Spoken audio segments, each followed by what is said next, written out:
মুত্তাকিদের জন্য রয়েছে সাফল্যের একটি স্থান, বাগবাগিচা, আঙ্গুর, নবযৌবনা সমবয়সী তরুণী বৃন্দ এবং রয়েছে উচ্ছ্বসিত পান পাত্র। সেখানে তারা কোনো আজে বাজে মিথ্যে কথা শুনতে পাবে না। তোমাদের রবের পক্ষ থেকে এছাড়াও রয়েছে যথেষ্ট প্রতিদান এবং পুরস্কার। এসব পুরস্কার রয়েছে তোমাদের সেই রবের পক্ষ থেকে, যিনি আকাশ আর জমিনের আর এর মধ্যস্থিত সব কিছুর মালিক, যার সামনে কথা বলার সাহস কারো থাকবে না। যেখানেই বলেছেন জাহান্নামের কথা, সাথে সাথে আবার আল্লাহ পাক বলেছেন জান্নাতের কথা। যেখানেই বলেছেন আযাবের কথা, সাথে সাথেই বলেছেন রহমতের কথা। আল্লাহ পাক বলছেন আমি মুত্তাকিদের জন্য বিরাট সাফল্য রেখেছি। মূল সাফল্য কিন্তু পৃথিবীতে না, আসল সাফল্যের জায়গা পরকালে। কিয়ামতের সাফল্য শুধুমাত্র মুত্তাকিদের জন্য। একটিমাত্র জিনিস যদি মানুষের মধ্যে থাকে, সে মানুষটি ফেরেশতার চাইতে বেশি মর্যাদা সম্পন্ন হয়ে যায়, আর ওই জিনিসটি না থাকলে পরে শয়তানের চাইতে লোকটি নিকৃষ্ট হয়ে যায়। এই জন্য আল্লাহ রাব্বুল আলামিন বলেছেন আল্লাহ পাককে ভয় করো, যতটা ভয় করা সম্ভব অতটাই ভয় করো। এই আল্লাহকে ভয় যদি করতে পারি তাহলে পরিচয় হবে মুত্তাকি। আর কোরআন আসছে মুত্তাকিদের জন্য।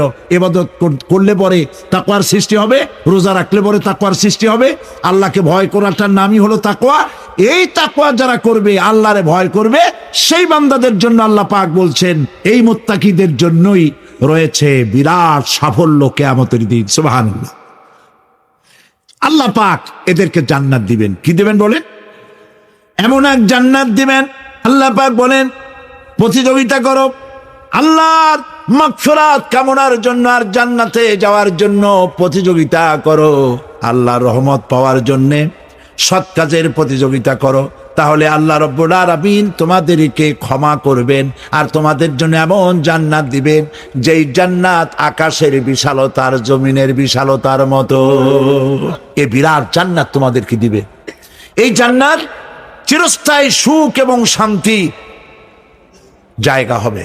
আল্লাহ পাক বলছেন জান্নাত আল্লাহ পাক ওয়াদা করেছেন মুত্তাকিদের জন্য। আল্লাহ পাক জান্নাত দিবেন যে জান্নাতের ভেতরে রয়েছে মধুর প্রস্রবণ, রয়েছে দুধের প্রস্রবণ, রয়েছে সেখানে স্বচ্ছ পানীয় পানির প্রস্রবণ রয়েছে।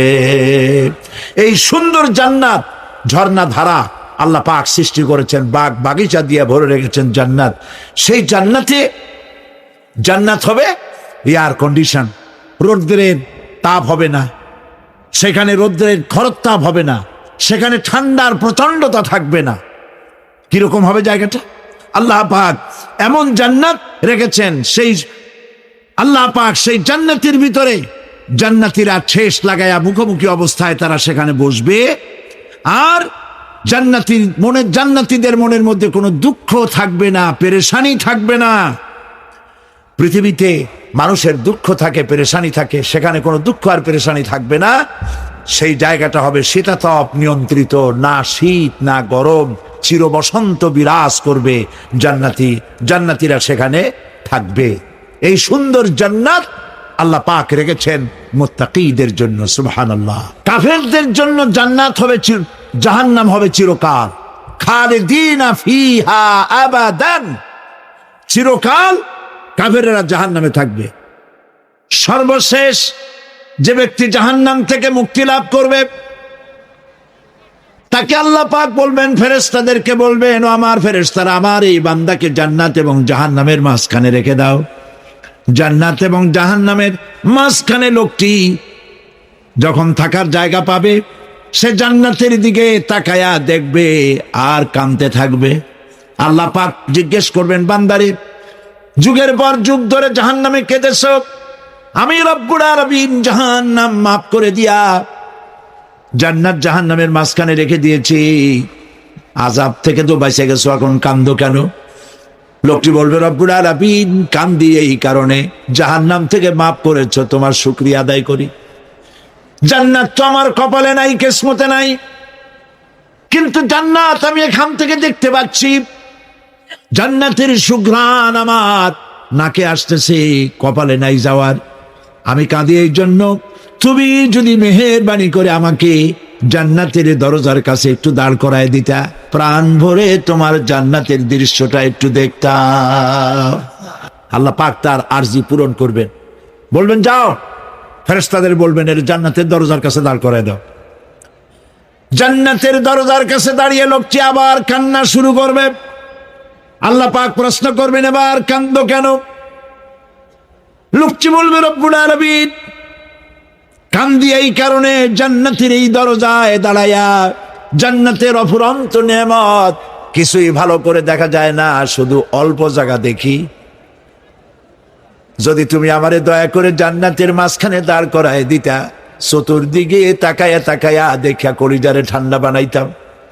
তবে আমি ওয়াদা করি, জান্নাতের কোনো নাজ নেয়ামত, কোনো ফল আমি খাবো না, ধরবো না, সইব না। একটুখানি মেহেরবানি করে মাঝখানে দাঁড় করাইয়া দাও, জান্নারে ঠান্ডা করি।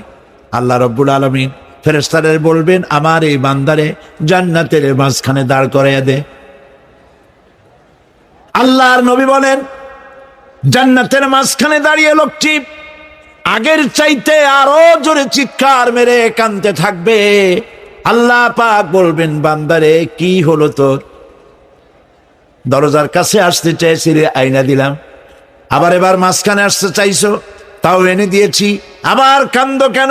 লোকটি বলবে, রব্বুল আলামিন, এবার কান্দি এই জন্যে, তুমি যখন দয়া করে একটিবার জান্নাতের মাঝখানে এনে আমাকে দাঁড় করায় দিয়েছো, তুমি রহমান রহিম গফুরুর রহিম, এই জান্নাত থেকে আবার আর বাইর করে দিও না। আল্লাহ রাব্বুল আলামিন বলবেন, ও আমার বান্দারে, আমার এই জান্নাত তোর খুব পছন্দ হয়েছে নাকি?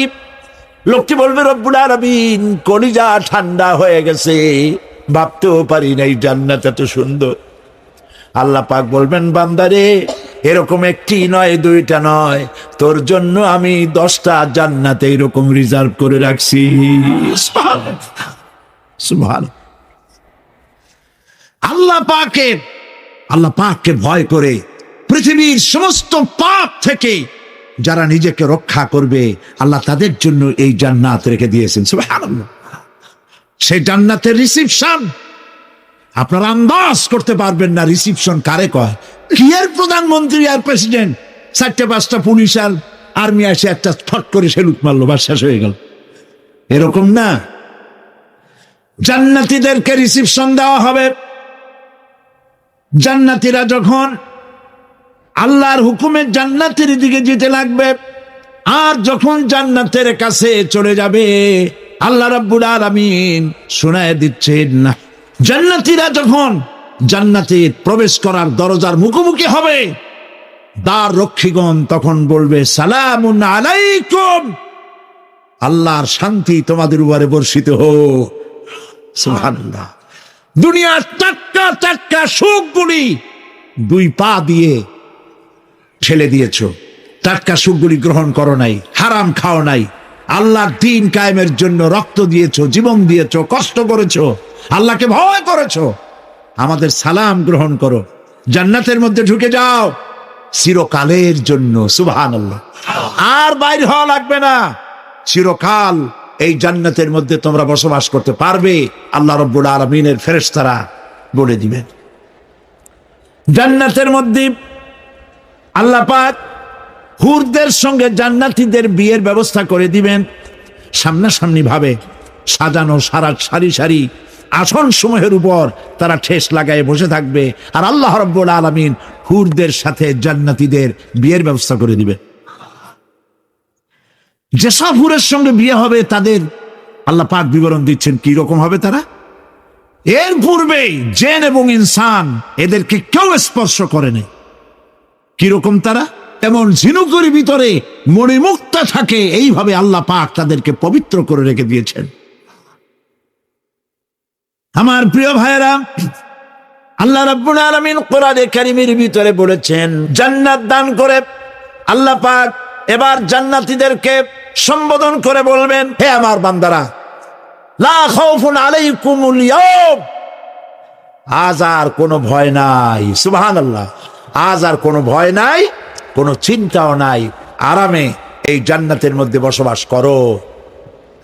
এরপরে আল্লাহ পাক জিজ্ঞেস করবেন, ও আমার জান্নাতীরা, আমি যেসব ওয়াদা করছিলাম আমার ওয়াদা মোতাবেক সমস্ত নিয়ামত পেয়েছো? তারা বলবে, হ্যাঁ পেয়েছি, সব নিয়ামত আপনার ওয়াদা মোতাবেক সব পেয়েছি। আল্লাহ রাব্বুল আলামিন বলবেন, সব পাও নাই, আমার কাছে আরো বেশি আছে। জান্নাতীরা বুঝবে না সে আরো বেশিটা কি, এর থেকে আর বেশি কি। প্রিয় ভাই সব, নবী করিম সাল্লাল্লাহু আলাইহি সাল্লাম বলেছেন, জান্নাতের সুখ আর শান্তি কোন চোখ নাই যা দেখেছে, যা কোন অন্তঃকরণ নাই যা কল্পনা করতে পেরেছে। এই জান্নাত মুত্তাকিদের জন্য আল্লাহ রাখছেন, সুবহানাল্লাহ। জান্নাতীরা ভাবতেও পারবে না সেই নিয়ামতগুলি কি। প্রিয় ভাই সব, সেই মুহূর্তে আল্লাহর নবী মুহাম্মদ রাসূলুল্লাহ সাল্লাল্লাহু আলাইহি ওয়াসাল্লাম বলবেন, রব্বুল আলামিন, আমার উম্মতেরা জান্নাতীরা বুঝতে পারে নাই আপনার কাছে কি নিয়ামত আরো বেশি আছে। আমার এই উম্মতেরা জান্নাতীরা আপনার ওয়াদা মোতাবেক সব পেয়েছে, কিন্তু একটি জিনিস এখনো তাদের কিসমতে হয় নাই। সে জিনিসটা হলো, যারা তার রবকে না দেখে শুধু কোরআন আর হাদিসের কথা শুনে আরবের ঘুম হারাম করে তাহাজ্জুদের নামাজ আদায় করেছিল, চোখের পানি ফেলেছিল, যারা জান্নাত দেখে নাই, জাহান্নাম দেখে নাই, আপনাকে ভয় করে যারা জীবন পরিচালনা করেছিল, যারা আপনাকে দেখে নাই, না দেখে শুধু কোরআন হাদিস বিশ্বাস করে যারা অকাতরে নিজেদের জীবন বিলায় দিয়েছিল, এই জান্নাতীরা এখন পর্যন্ত তার রবকে দেখতে পারে নাই। আল্লাহ রাব্বুল আলামিন তার সামনে থেকে ৭০,০০০ পর্দা সরে যাবে। আল্লাহ পাক বান্দাদের আরজি পুরা করার জন্য জান্নাতীদের সামনে তিনি জালোয়া ফরোজ হবে। কোরআন শরীফের ভিতরে আল্লাহ পাক বলেন, জান্নাতীরা তারা আল্লাহর দিকে, জান্নাতীরা তার রবের দিকে তাকিয়ে থাকবে, আর রব তার বান্দাদের দিকে তাকায়া থাকবে। প্রাণ ভরে জান্নাতীরা রবকে দেখবে, সুবহানাল্লাহ, আল্লাহ পাককে দেখবে। প্রাণ খুলে আজ দোয়া করি, রব্বুল আলামিন, জান্নাতের যেই পরিবেশে, যেই জায়গায় তুমি দয়া করে তোমার গোলামদেরকে তুমি নিজেই দর্শন দিবে, দেখা দিবে। মনিব গো, ও আমাদের রব, আজ এই বিশাল জনসমুদ্র নিয়ে তোমার দরবারে আবেগ ভরা কণ্ঠে বলি, যেই অনুষ্ঠানটি তুমি এমন মুবারক অনুষ্ঠান করবে যেখানে তুমি জান্নাতীদেরকে দেখা দিবে, ওই জান্নাতের কোনো একটি, ওই অনুষ্ঠানের কোনো একটি কোনায় কানায় আমাদেরকেও দাঁড় করাইয়া দেখান তো।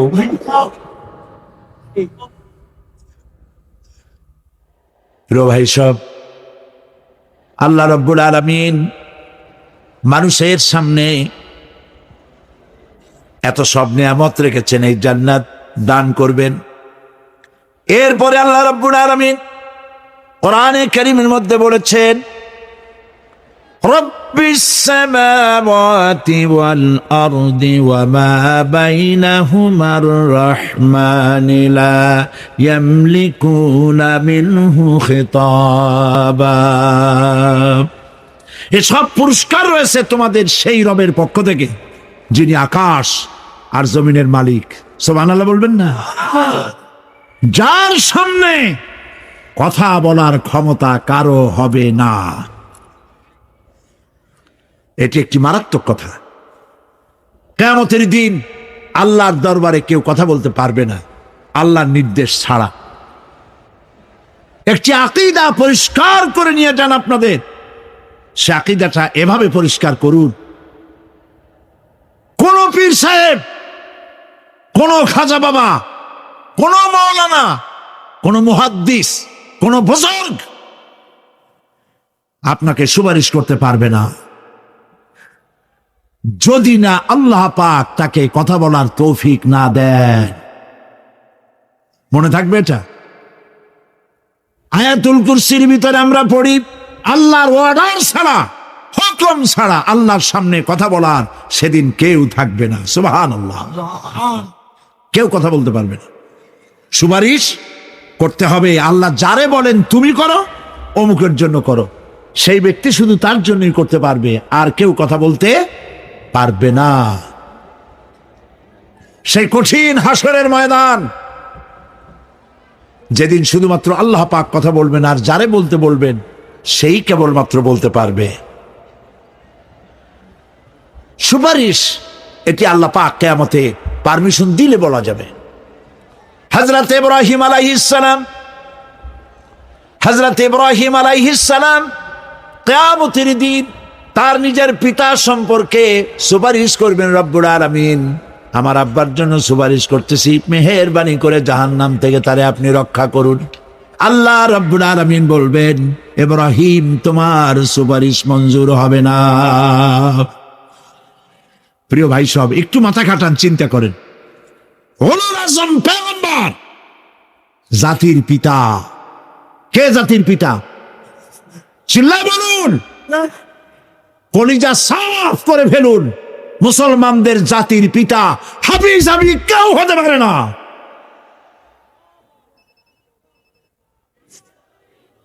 মিল্লাতা আবিকুম ইব্রাহিম, ইব্রাহিম আলাইহিস সালাম এই মিল্লাতের পিতা। সুবহানাল্লাহ। হযরত ইব্রাহিম আলাইহিস সালাম কিয়ামতের দিন বলবেন, আল্লাহ আমার আব্বার জন্য সুপারিশ করছি। আল্লাহ পাক বলবেন মঞ্জুর হবে না।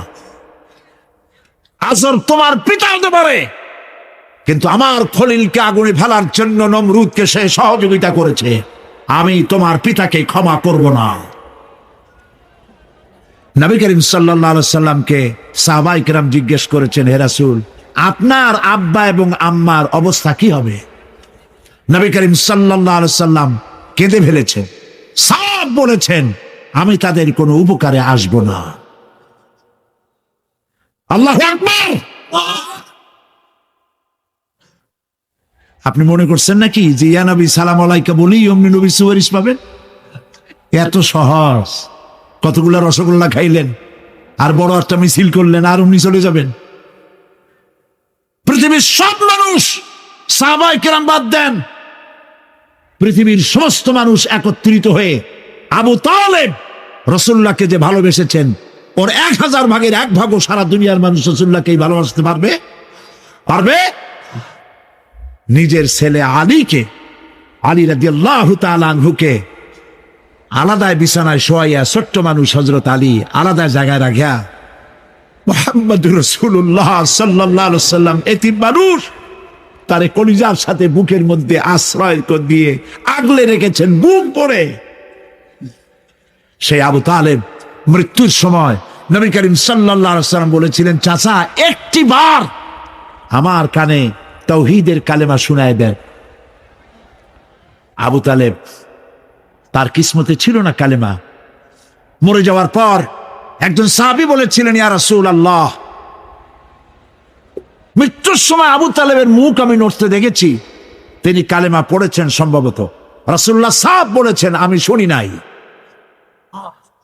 এত ভালোবাসার পরেও হাদিস শরীফে এসেছে আবু তালেব জাহান্নামে যাবে। কোথায় যাবে? জাহান্নামে। সবচাইতে কম আযাব হবে কার? আবু তালেবের। কম আযাবটা কি? হাদিস শরীফে এসেছে কম আযাব হলো জাহান্নামের আগুন দিয়ে 1 জোড়া জুতা তৈরি করে আবু তালেবের পায়ে পরিয়ে দেওয়া হবে। সেই জাহান্নামের আগুনের তৈরি করা জুতার তাপে আবু তালেবের মাথার ঘিলুগুলো টকবক করে পড়তে লাগবে। এত ভালোবেসে যদি কিয়ামতে উপায় না হয়, আপনি ইয়া নবী সালাম আলাইকা, ইয়া রাসূল সালাম আলাইকা আর কতগুলা জিলাপি খাইলেন, বড় একটা মিছিল করলেন। প্রিয় ভাই সব, এইসব বিদআত ছাড়ুন, এগুলি সুস্পষ্ট বিদআত। রাসূলুল্লাহকে ভালোবাসবেন, সাহাবীরা যেভাবে ভালোবেসেছেন ওইভাবে ভালোবাসবেন।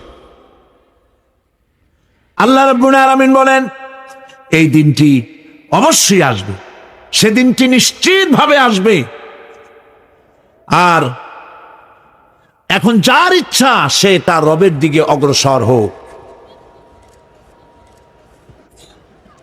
ইন্না আনজারনাকুম আযাবান করিবান ইয়াওমা ইয়ানজুরুল মার'উ মা কদ্দামাত ইয়াদাহু ওয়া ইয়াকুলুল কাফিরু ইয়া লাইতানি কুনতু তুরাবা। ইন্না আনজারনাকুম আযাবান করিবা, খুব নিকটবর্তী একটি আযাব সম্পর্কে আমি তোমাদেরকে সতর্ক করে দিলাম। কে বলতেছেন? আল্লাহ পাক। লক্ষ্য করুন আল্লাহ কি বলছেন, খুব নিকটবর্তী একটি কঠিন শাস্তি আযাব অর্থাৎ কিয়ামত, এ সম্পর্কে আমি তোমাদেরকে সতর্ক করে দিলাম।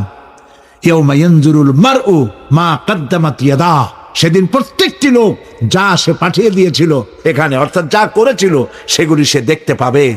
আর তখন ওয়ায়াকুলুল কাফিরু ইয়া লাইতানি কুনতু তুরাবা, সেই কিয়ামতের ময়দানে অবস্থা দেখে কাফেররা বলবে, আহারে মানুষ না হইয়া যদি মাটি হইয়া যেতাম, যদি মাটি হতাম, যদি মানুষ না হয়ে না জন্মাতাম, আজ এই হাসরের ময়দানে এইখানে এই বিচারের মুখোমুখি হতাম না, মাটি হইলে বরং অনেক ভালো হতো।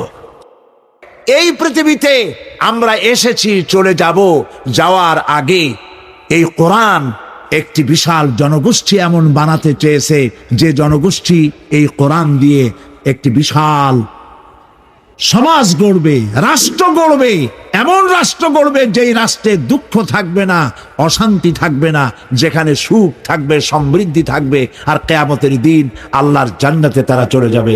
তেমন একটি সমাজ কি আমরা চাই? সবাই বলেন সেরকম একটি সমাজ কি আমরা চাই? প্রিয় ভাই সব, কিয়ামতের দিন আমরা যেতে চাই জান্নাতে। কোথায় যেতে চাই বলেন? জোরে বলেন। এই জান্নাতে যাওয়ার জন্যে, এই জান্নাতে যাওয়ার জন্য দুইটা কাজ করতে হবে। কয়টা কাজ? আল্লাহ রাব্বুল আলামিন বলেন, ফামান কানা ইয়ারজু লিকা রাব্বিহি ফালইয়ামাল আমালান সালিহান ওয়া লা ইউশরিক বিইবাদাতি রাব্বিহি আহাদা। আল্লাহ পাক বলেন, যে বা যারা আমার সঙ্গে দেখা করতে চায় কিয়ামতে, দুইটা কাজ করা লাগবে। বলেন কয়টা কাজ? একটা হলো নেক আমল। কি আমল বলেন? নেক আমল। নেক আমল কারে বলে? নেক আমল করতে হলে আবার দুইটা শর্ত লাগে। এক নম্বরে কাজটা করতে হবে আল্লাহরে খুশি করার জন্যে। কারে খুশি করার জন্য? একটা মাদ্রাসা বানাইছি যাতে লোকেরা বলে যে বড় একটা মাদ্রাসা বানাইছি, এই জন্য মাদ্রাসা বানাবেন, মসজিদ বানাবেন, হসপিটাল বানাবেন, যা কিছু করেন নিয়ত হবে আল্লাহকে খুশি করা। নিয়ত হবে কারে খুশি করা? আল্লাহ পাককে খুশি। এই হলো নেক আমলের প্রথম শর্ত, কাজ হবে আল্লাহকে খুশি করার জন্য। দুই নম্বরে কাজটি হতে হবে সুন্নতে নববী সাল্লাল্লাহু আলাইহি ওয়াসাল্লামের উপরে। মনে থাকবে, দাড়ি রাখবো। কেন রাখবো? রাসূলের সুন্নাত। রাখবো কারে খুশি করার জন্য? আল্লাহ খুশি করার জন্য। রাখবো কার মতো? রবীন্দ্রনাথের মতো, কার্ল মার্কসের মতো, কবির মতো নয়। রাখতে হবে কার মতো? নবীর মতো। বুঝে নেন, কাজটা হতে হবে আল্লাহকে খুশি করার জন্য। দুই নম্বরে কাজটা হতে হবে সুন্নতে নববী সাল্লাল্লাহু আলাইহি ওয়াসাল্লামের উপরে হতে হবে। উনি আমারে দয়া করলেই আমার ব্যবসায় উন্নতি হবেই, এইটার নাম শিরক। এটার নাম কি? ওয়াইজা সাআলতা ফাসআলিল্লাহ ওয়াইজা ইসতাআনতা ফাসতাইন বিল্লাহ। যা বলার আল্লাহরে বলো, আর যা চাওয়ার কার কাছে চাও? চিল্লায় বলেন। কলিজাটাকে পরিষ্কার করে যান আজকের মাহফিলে। এই কলিজায় কারো প্রতি কোনো ভয় রাখবো না আল্লাহ ছাড়া। ভয় করবো কারে বলেন? মহব্বত আল্লাহ ছাড়া, এত বেশি মহব্বত আর কাউকে করব না। আল্লাহ তাআলা আমাদের কলিজায় তোমার ভয় এবং মহব্বত দিয়ে ভরে দাও। রাসূলের মহব্বত দিয়ে আমাদের দিলকে ভরে দাও। বিশ্বাস করুন ভাই সাহেব, কোরআন শরীফ আমার সামনে, বিশ্বাস করুন দেশি পীর বিদেশি পীর, খাজা বাবা দেশি এবং বিদেশি, কেউ আপনার ভাগ্য বদলাই দিতে পারবে না। এ পিছনে দৌড়ায় দৌড়ায় কোনো লাভ নয়। এতক্ষণ মসজিদের ভেতরে বসে আল্লাহর কাছে কাঁদেন। وقال ربكم ادعوني استجب لكم।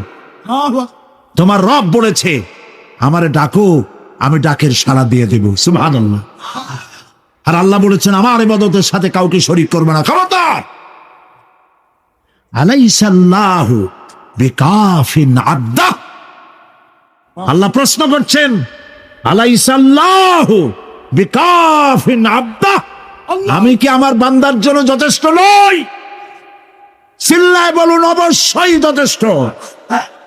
আবার বলেন অবশ্যই যথেষ্ট। কলিজা সাফ করে ফেলেন। সম্রাট শাহজাহান, দিল্লির সম্রাট, হাবিজাবি সম্রাট না, দিল্লির সম্রাট। এখন কোথায়? কবরের মধ্যে। কবি বলতেছেন শাহনে জাহাं को जिन्हें फकर से देते थे बाज, शाहने जहां को जिन्हें फकर से देते थे बाज, वाज कबर में है सूरह अलहम्दु की मोहताज। সারা ভারতবর্ষ যারা ট্যাক্স দিয়ে নিজেকে সৌভাগ্যবান বলে মনে করত, সে আজ কবরের মধ্যে ভিক্ষুকের মতো সূরা আলহামদুর মতো একটি সূরার মুহতাজ হয়ে ভিক্ষুকের মতো শুয়ে আছে। সম্রাট শাহজাহান মসজিদে বসে আছে, এক ফকির ঘুরতেছে। লোকেরা কয় ছোটবেলা থেকেই তোমার খয়রাত করতে দেখলাম, ভিক্ষা কি জীবনেও যাবে না তোমার? লোকটি বলছে আমি ভিক্ষা করবো ছাড়া আমার উপায়টা কি? এই লোকটি আমি ভিক্ষা করা ছাড়া করবো কি? লোকেরা তো আমার 60 টাকা 50 টাকা 100 টাকা দেয় না, 4 আনা 5 আনা 1 টাকা এই আমার দেয়, এ দিয়ে আমি বড় লোক হবো কেমন? লোকটি বলছে আচ্ছা দেখো, তুমি তো জায়গা মতো যাইতে পারো নাই, বাদশার কাছে যাও, এমন দেওয়া দেবে জীবনে আর খয়রাত করা লাগবে না। তো বাদশার কাছে কি খয়রাতি যাইতে পারে কোনোদিন? কয় হ্যাঁ এখন পারবা। কেমনে? কয় সম্রাট শাহজাহান এখন একা একা মসজিদে আছেন। তখনকার এসব বাদশারা অনেকে নামাজি ছিলেন, দিনদার ছিলেন। ফকির দরজার কাছে দাঁড়াইয়া দেখতে পাচ্ছে কেউ নাই, দেহরক্ষীরা দূরে দূরে দাঁড়ানো। বাদশাহ মসজিদের ভেতরে বসে হাত তুলে ঝুলতেছে আর কাঁদতেছে, চোখের পানি দিয়া দাঁড়িয়ে ভিজে ভিজে পড়ছে। এই দৃশ্য অনেকক্ষণ দেখলো ফকির। কিছুক্ষণ পর সম্রাট শাহজাহান মসজিদ থেকে বেরিয়ে আসছে। ফকির বলছে আসসালামু আলাইকুম হুজুর। তিনি বললেন ওয়ালাইকুম আসসালাম, চলে গেল। বাদশা বলল আমার কাছে তো কেউ আইসা কিছু না চাইয়া তো যায় না, এরে দেখলাম খয়রাতির মতো কিছু চাইলো না, বেটা ভয় করলো নাকি? হ্যাঁ আমি এদিকে আসো। আসছে। ভয় পাইছো? কয় না ভয় পাইনি। তো কিছু যে চাইলে না? ফকির বলছে জাহাপানা সত্যিই কিছু চাইতে আসছিলাম, তারপর চাইলে না কেন? ফকির বলছে জাহাপানা সারা জীবন ভিক্ষা করেছি, আর আজ দিল্লি সম্রাটের কাছে বেশি পাওয়ার লোভে এসেছি না, কিন্তু আপনার দশা দেখা আমার জ্ঞানের চোখ খুলে গেছে। আমি লক্ষ্য করে দেখলাম আমি সম্রাটের কাছে চাইতে এসেছি, হাত তুলি নাই, বিনয় প্রকাশ করি নাই, চোখের পানি ফেলি নাই, কিন্তু লক্ষ্য করে দেখলাম দিল্লির সম্রাট আমার চাইতেও বড় ভিক্ষুকের মতো। আবার কোন সম্রাটের কাছে হাত তুলে কান্দে?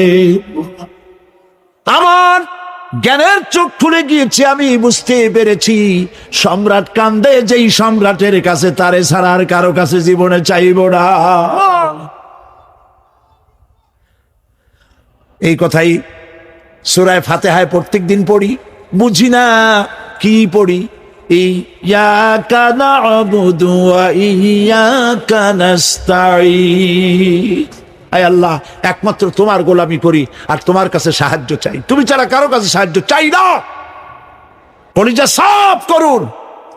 কোন মরা পীর, কোন জিন্দা পীর আপনার মনের আশা পুরা করতে পারবে না, পারবে না, পারবে না। আল্লাহ রাব্বুল আলামিন বলবেন ও আমার বান্দারে, আমার এই জান্নাত তোর খুব পছন্দ হয়েছে নাকি? লোকটি বলবে, রব্বুল আলামিন, কলিজা ঠান্ডা হয়ে গেছে, ভাবতেও পারি নাই জান্নাত এত সুন্দর।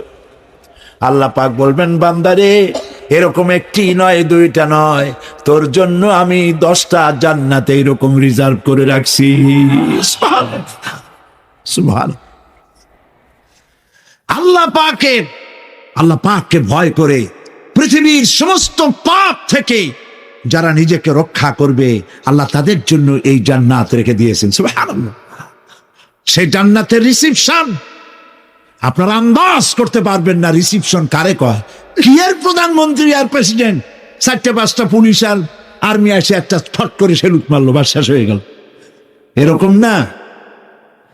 জান্নাতীদেরকে রিসিপশন দেওয়া হবে। জান্নাতীরা যখন আল্লাহর হুকুমে জান্নাতের দিকে যেতে লাগবে, আর যখন জান্নাতের কাছে চলে যাবে, আল্লাহ রাব্বুল আলামিন শোনায় দিচ্ছেন, না, জান্নাতীরা যখন জান্নাতে প্রবেশ করার দরজার মুখোমুখি হবে, দ্বার রক্ষীগণ তখন বলবে, সালামুন আলাইকুম, আল্লাহর শান্তি তোমাদের উপরে বর্ষিত হোক। সুবহানাল্লাহ।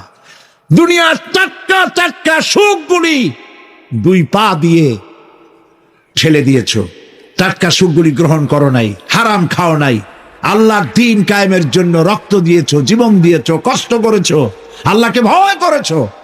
আমাদের সালাম গ্রহণ করো, জান্নাতের মধ্যে ঢুকে যাও চিরকালের জন্য। সুবহানাল্লাহ। আর বাইরে হওয়া লাগবে না, চিরকাল এই জান্নাতের মধ্যে তোমরা বসবাস করতে পারবে, আল্লাহ রাব্বুল আলামিনের ফেরেশতারা বলে দিবেন। জান্নাতের মধ্যে আল্লাহ পাক হুরদের সঙ্গে জান্নাতীদের বিয়ের ব্যবস্থা করে দিবেন। সামনাসামনি ভাবে সাজানো সারি সারি আসন সমূহের উপর তারা ঠেস লাগায় বসে থাকবে, আর আল্লাহ রাব্বুল আলামিন হুরদের সাথে জান্নাতীদের বিয়ের ব্যবস্থা করে দিবে। যেসব হুরের সঙ্গে বিয়ে হবে তাদের আল্লাহ পাক বিবরণ দিচ্ছেন কি রকম হবে তারা। এর পূর্বে জিন এবং ইনসান এদেরকে কেউ স্পর্শ করে নাই। কিরকম তারা? এমন ঝিনুকের ভিতরে মণিমুক্তা থাকে, এইভাবে আল্লাহ পাক তাদেরকে পবিত্র করে রেখে দিয়েছেন।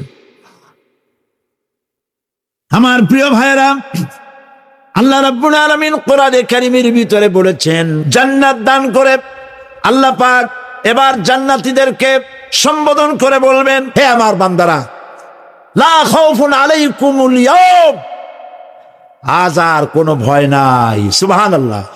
আজ আর কোনো ভয় নাই, কোনো চিন্তাও নাই, আরামে এই জান্নাতের মধ্যে বসবাস করো। এরপরে আল্লাহ পাক জিজ্ঞেস করবেন, ও আমার জান্নাতীরা, আমি যেসব ওয়াদা করছিলাম আমার ওয়াদা মোতাবেক সমস্ত নিয়ামত পেয়েছো? তারা বলবে, হ্যাঁ পেয়েছি, সব নিয়ামত আপনার ওয়াদা মোতাবেক সব পেয়েছি। আল্লাহ রাব্বুল আলামিন বলবেন, সব পাও নাই, আমার কাছে আরো বেশি আছে। জান্নাতীরা বুঝবে না সে আরো বেশিটা কি, এর থেকে আর বেশি কি। প্রিয় ভাই সব, নবী করিম সাল্লাল্লাহু আলাইহি সাল্লাম বলেছেন, জান্নাতের সুখ আর শান্তি কোন চোখ নাই যা দেখেছে, যা কোন অন্তঃকরণ নাই যা কল্পনা করতে পেরেছে। এই জান্নাত মুত্তাকিদের জন্য আল্লাহ রাখছেন। সুবহানাল্লাহ। জান্নাতীরা ভাবতেও পারবে না সেই নিয়ামতগুলি কি। প্রিয় ভাই সব, সেই মুহূর্তে আল্লাহর নবী মুহাম্মদ রাসূলুল্লাহ সাল্লাল্লাহু আলাইহি ওয়াসাল্লাম বলবেন, রব্বুল আলামিন, আমার উম্মতেরা জান্নাতীরা বুঝতে পারে নাই আপনার কাছে কি নিয়ামত আরো বেশি আছে। আমার এই উম্মতেরা জান্নাতীরা আপনার ওয়াদা মোতাবেক সব পেয়েছে, কিন্তু একটি জিনিস এখনো তাদের কিসমতে হয় নাই।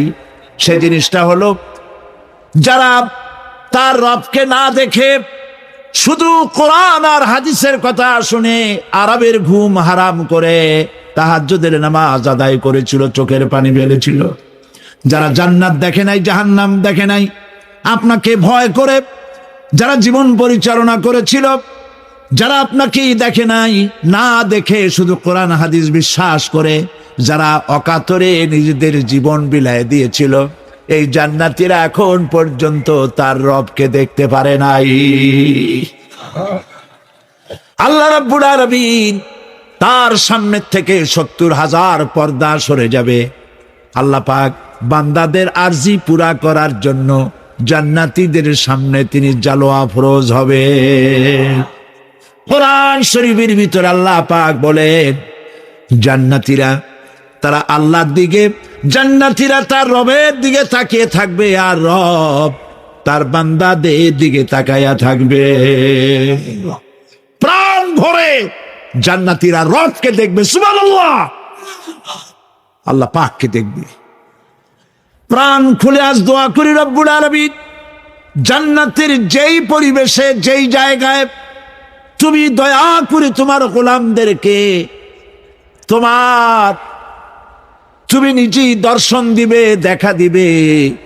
মনিব গো, ও আমাদের রব, আজ এই বিশাল জনসমুদ্র নিয়ে তোমার দরবারে আবেগ ভরা কণ্ঠে বলি, যেই অনুষ্ঠানটি তুমি এমন মুবারক অনুষ্ঠান করবে যেখানে তুমি জান্নাতীদেরকে দেখা দিবে, ওই জান্নাতের কোনো একটি, ওই অনুষ্ঠানের কোনো একটি কোনায় কানায় আমাদেরকেও দাঁড় করাইয়া দেখান তো।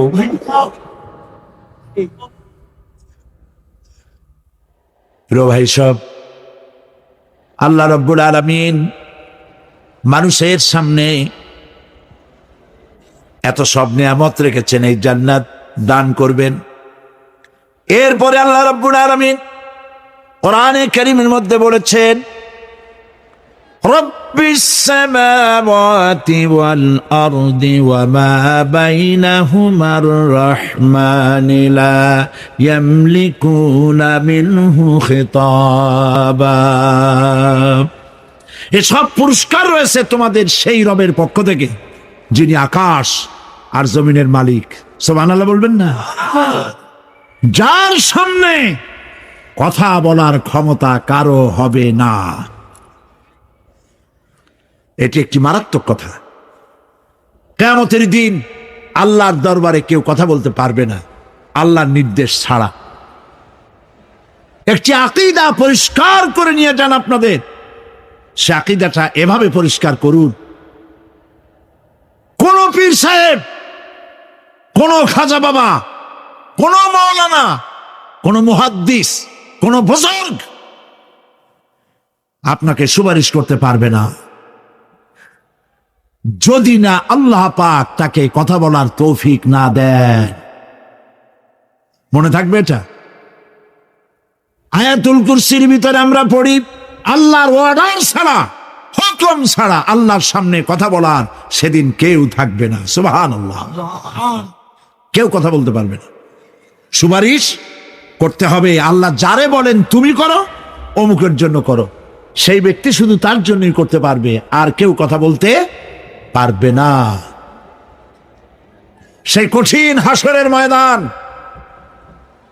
যেদিন শুধুমাত্র আল্লাহ পাক কথা বলবেন, আর যারে বলতে বলবেন সেই কেবলমাত্র বলতে পারবে। সুপারিশ এটি আল্লাহ পাক কিয়ামতে পারমিশন দিলে বলা যাবে। হযরত ইব্রাহিম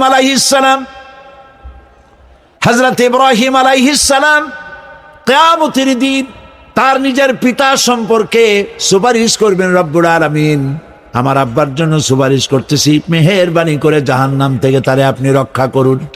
আল্লাহ রব্বুল আলামিন বলবেন, ইব্রাহিম তোমার সুপারিশ মঞ্জুর হবে না। প্রিয় ভাই সব, একটু মাথা খাটান, চিন্তা করেন। উলুল আযম পয়গম্বর, জাতির পিতা। কে জাতির পিতা? চিল্লায় বলুন, কলিজা সাফ করে ফেলুন। মুসলমানদের জাতির পিতা হাফিজ আমি কেউ হতে পারে না।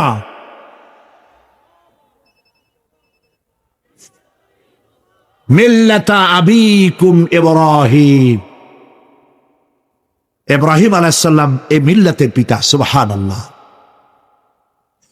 হযরত ইব্রাহিম আলাইহিস সালাম কিয়ামতের দিন বলবেন, আল্লাহ আমার আব্বার জন্য সুপারিশ করছি। আল্লাহ পাক বলবেন মঞ্জুর হবে না। আজর তোমার পিতা হতে পারে, কিন্তু আমার খলিলকে আগুনে ফেলার জন্য নমরুদকে সে সহযোগিতা করেছে, আমি তোমার পিতাকে ক্ষমা করব না। নবী করিম সাল্লাল্লাহু আলাইহি সাল্লামকে সাহাবায়ে কেরাম জিজ্ঞেস করেছেন, হে রাসূল, আপনার আব্বা এবং আম্মার অবস্থা কি হবে? নবী করিম সাল্লাল্লাহু আলাইহি সাল্লাম কেঁদে ফেলেছেন, সাফ বলেছেন, আমি তাদের কোনো উপকারে আসব না। আল্লাহু আকবার।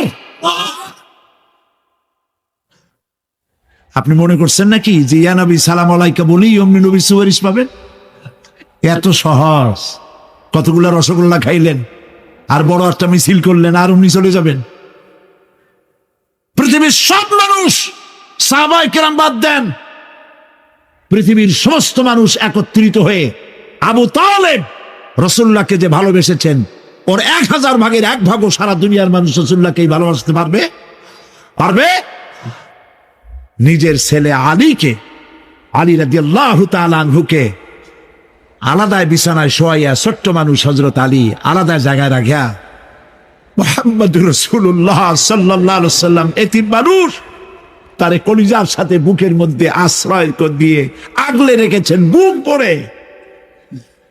সেই আবু তালেব মৃত্যুর সময় নবী করিম সাল্লাল্লাহু আলাইহি ওয়াসাল্লাম বলেছিলেন, চাচা একটি বার আমার কানে তাওহীদের কালেমা শোনায় দেন। আবু তালেব, তার কিসমতে ছিল না কালেমা। মরে যাওয়ার পর একজন সাহাবী বলেছিলেন, ইয়া রাসূলুল্লাহ, মৃত্যুর সময় আবু তালেবের মুখ আমি নড়তে দেখেছি, তিনি কালেমা পড়েছেন সম্ভবত। রাসূলুল্লাহ সাফ বলেছেন, আমি শুনি নাই। এত ভালোবাসার পরেও হাদিস শরীফে এসেছে আবু তালেব জাহান্নামে যাবে। কোথায় যাবে? জাহান্নামে। সবচাইতে কম আযাব হবে কার? আবু তালেবের। কম আযাবটা কি? হাদিস শরীফে এসেছে কম আযাব হলো জাহান্নামের আগুন দিয়ে 1 জোড়া জুতা তৈরি করে আবু তালেবের পায়ে পরিয়ে দেওয়া হবে। সেই জাহান্নামের আগুনের তৈরি করা জুতার তাপে আবু তালেবের মাথার ঘিলুগুলো টকবক করে বউ পড়তে লাগবে। এত ভালোবেসে যদি কিয়ামতে উপায় না হয়, আপনি ইয়া নবী সালাম আলাইকা, ইয়া রাসূল সালাম আলাইকা আর কতগুলা জিলাপি খাইলেন, বড় একটা মিছিল করলেন। প্রিয় ভাই সব, এইসব বিদআত ছাড়ুন, এগুলি সুস্পষ্ট বিদআত। রাসূলুল্লাহকে ভালোবাসবেন, সাহাবীরা যেভাবে ভালোবেসেছেন ওইভাবে ভালোবাসবেন। আল্লাহ রাব্বুল আলামিন বলেন, এই দিনটি অবশ্যই আসবে, সেদিনটি নিশ্চিতভাবে আসবে। আর এখন যার ইচ্ছা সে তার রবের দিকে অগ্রসর হোক। ইন্না আনজারনাকুম আযাবান করিবান ইয়াওমা ইয়ানজুরুল মার'উ মা কদ্দামাত ইয়াদাহু ويقول الكافر يا ليتني كنت ترابا إنا أنذرناكم عذابا قريبا। খুব নিকটবর্তী একটি আযাব সম্পর্কে আমি তোমাদেরকে সতর্ক করে দিলাম। কে বলতেছে? আল্লাহ পাক। লক্ষ্য করুন আল্লাহ কি বলছেন, খুব নিকটবর্তী একটি কঠিন শাস্তি, আযাব অর্থাৎ কিয়ামত, এ সম্পর্কে আমি তোমাদেরকে সতর্ক করে দিলাম। ইয়াউমা ইয়ানজুরুল মার'উ মা কদ্দামাত ইয়াদাহু, সেদিন প্রত্যেকটি লোক যা সে পাঠিয়ে দিয়েছিল এখানে, অর্থাৎ যা করেছিল সেগুলি সে দেখতে পাবে। আর তখন ওয়ায়াকুলুল কাফিরু ইয়া লাইতানি কুনতু তুরাবা, সেই কিয়ামতের ময়দানে অবস্থা দেখে কাফেররা বলবে, আহারে মানুষ না হইয়া যদি মাটি হইয়া যেতাম, যদি মাটি হতাম, যদি মানুষ না হয়ে না জন্মতাম, আজ এই হাসরের ময়দানে এইখানে এই বিচারের মুখোমুখি হতাম না, মাটি হইলে বরং অনেক ভালো হতো। এই পৃথিবীতে আমরা এসেছি, চলে যাব, যাওয়ার আগে এই কোরআন একটি বিশাল জনগোষ্ঠী এমন বানাতে চেয়েছে যে জনগোষ্ঠী এই কোরআন দিয়ে একটি বিশাল সমাজ গড়বে, রাষ্ট্র গড়বে, এমন রাষ্ট্র গড়বে যেই রাষ্ট্রে দুঃখ থাকবে না, অশান্তি থাকবে না, যেখানে সুখ থাকবে, সমৃদ্ধি থাকবে, আর কিয়ামতের দিন আল্লাহর জান্নাতে তারা চলে যাবে। তেমন একটি সমাজকে আমরা চাই। সবাই বলেন সেরকম একটি সমাজকে আমরা চাই। প্রিয় ভাই সব, কিয়ামতের দিন আমরা যেতে চাই জান্নাতে। কোথায় যেতে চাই বলেন, জোরে বলেন। এই জান্নাতে যাওয়ার জন্য দুইটা কাজ করতে হবে। কয়টা কাজ? আল্লাহ রাব্বুল আলামিন বলেন, ফামান কানা ইয়ারজু লিকা রাব্বিহি ফালইআমাল আমালান সালিহান ওয়া লা ইউশরিক বিইবাদাতি রাব্বিহি আহাদা। আল্লাহ পাক বলেন, যে বাজারা আমার সঙ্গে দেখা করতে চায় কিয়ামতে, দুইটা কাজ করা লাগবে। বলেন কয়টা কাজ? একটা হলো নেক আমল। কি আমল বলেন? নেক আমল। নেক আমল কারে বলে? নেক আমল করতে হলে আবার দুইটা শর্ত লাগে। এক নম্বরে কাজটা করতে হবে আল্লাহরে খুশি করার জন্য। কারে খুশি করার জন্য? একটা মাদ্রাসা বানাইছি যাতে লোকেরা বলে যে বড় একটা মাদ্রাসা বানাইছি, এই জন্য মাদ্রাসা বানাবেন,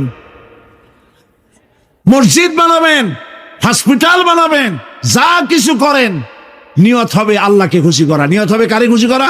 আল্লাহ পাককে খুশি। এই হলো নেক আমলের প্রথম শর্ত। কাজ হবে আল্লাহকে খুশি করার জন্য। দুই নম্বরে কাজটি হতে হবে সুন্নতে নববী সাল্লাল্লাহু আলাইহি ওয়াসাল্লামের উপরে। মনে থাকবে, দাড়ি রাখবো। কেন রাখবো? রাসূলের সুন্নাত। রাখবো কারে খুশি করার জন্য? আল্লাহ খুশি করার জন্য। রাখবো কার মতো? রবীন্দ্রনাথের মতো, কার্ল মার্কসের মতো, কবির মতো নয়। রাখতে হবে কার মতো? নবীর মতো। বুঝে নেন, কাজটা হতে হবে আল্লাহকে খুশি করার জন্য। দুই নম্বরে কাজটা হতে হবে সুন্নতে নববী সাল্লাল্লাহু আলাইহি ওয়াসাল্লামের উপরে হতে হবে। উনি আমারে দয়া করলেই আমার ব্যবসায় উন্নতি হবেই। এইটার নাম শিরক। এটার নাম কি? ওয়াইজা সাআনতা ফাসআলিল্লাহ ওয়াইজা ইসতাআনতা ফাসতাইন বিল্লাহ। যা বলার আল্লাহরে বলো, আর যা চাওয়ার কার কাছে চাও? চিল্লায় বলেন। কলিজাটাকে পরিষ্কার করে যান আজকের মাহফিলে। এই কলিজায় কারো প্রতি কোনো ভয় রাখবো না আল্লাহ ছাড়া। ভয় করবো কারে বলেন? মহব্বত আল্লাহ ছাড়া, এত বেশি মহব্বত আর কাউকে করব না। আল্লাহ তাআলা আমাদের কলিজায় তোমার ভয় এবং মহব্বত দিয়ে ভরে দাও। রাসূলের মহব্বত দিয়ে আমাদের দিলকে ভরে দাও। বিশ্বাস করুন ভাই সাহেব, কোরআন শরীফ আমার সামনে, বিশ্বাস করুন। দেশি পীর, বিদেশি পীর, খাজা বাবা দেশি এবং বিদেশি, কেউ আপনার ভাগ্য বদলাই দিতে পারবে না। এই পিছনে দৌড়ায় দৌড়ায় কোনো লাভ নয়। এতক্ষণ মসজিদের ভেতরে বসে আল্লাহর কাছে কাঁদেন। ওয়াকাল রাব্বুকুম উদউনি আস্তাজিব লাকুম। তোমার রব বলেছে আমারে ডাকো, আমি ডাকের সাড়া দিয়ে দেব। সুবহানাল্লাহ। আর আল্লাহ বলেছেন আমার ইবাদতের সাথে কাউকে শরীক করবে না। খবরদার। আলাইসাল্লাহু বিকাফিন আবদা। আল্লাহ প্রশ্ন করছেন, আলাইসাল্লাহু বিকাফিন আবদা, আমি কি আমার বান্দার জন্য যথেষ্ট নই? চিল্লায় বলুন অবশ্যই যথেষ্ট। আবার বলেন অবশ্যই যথেষ্ট। কলিজা সাফ করে ফেলেন। সম্রাট শাহজাহান, দিল্লির সম্রাট, হাবিজাবি সম্রাট না, দিল্লির সম্রাট। এখন কোথায়? কবরে। কবি বলতেছেন, শাহনে জাহাं को जिन्हें फक्र से देते थे बाज, शाहने जहां को जिन्हें फक्र से देते थे बाज, वाज कब्र में है सूरह अलहम्दु की मोहताज। সারা ভারতবর্ষ যারা ট্যাক্স দিয়ে নিজেকে সৌভাগ্যবান বলে মনে করত, সে আজ কবরের মধ্যে ভিক্ষুকের মতো সূরা আলহামদুর মতো একটি সূরার মুহতাজ হয়ে ভিক্ষুকের মতো শুয়ে আছে। সম্রাট শাহজাহান মসজিদে বসে আছে, এক ফকির ঘুরতেছে। লোকেরা কয় ছোটবেলা থেকেই তোমারে খয়রাত করতে দেখলাম। ভিক্ষা কি জীবনেও যাবে না তোমার? লোকটি বলছে, আমি ভিক্ষা করবো ছাড়া আমার উপায়টা কি? এই লোকটি আমি ভিক্ষা করা ছাড়া করবো কি? লোকেরা তো আমার 60 টাকা 50 টাকা 100 টাকা দেয় না, 4 আনা 5 আনা 1 টাকা এই আমার দেয়, এ দিয়ে আমি বড় লোক হবো কেমন? লোকটি বলছে, আচ্ছা দেখো, তুমি তো জায়গা মতো যাইতে পারো নাই, বাদশার কাছে যাও, এমন দেওয়া দেবে জীবনে আর খয়রাত করা লাগবে না। তো বাদশার কাছে কি খয়রাতি যাইতে পারে কোনোদিন? কয় হ্যাঁ, এখন পারবে। কেমনে? কয় সম্রাট শাহজাহান এখন একা একা মসজিদে আছেন। তখনকার এসব বাদশারা অনেকে নামাজি ছিলেন, দিনদার ছিলেন।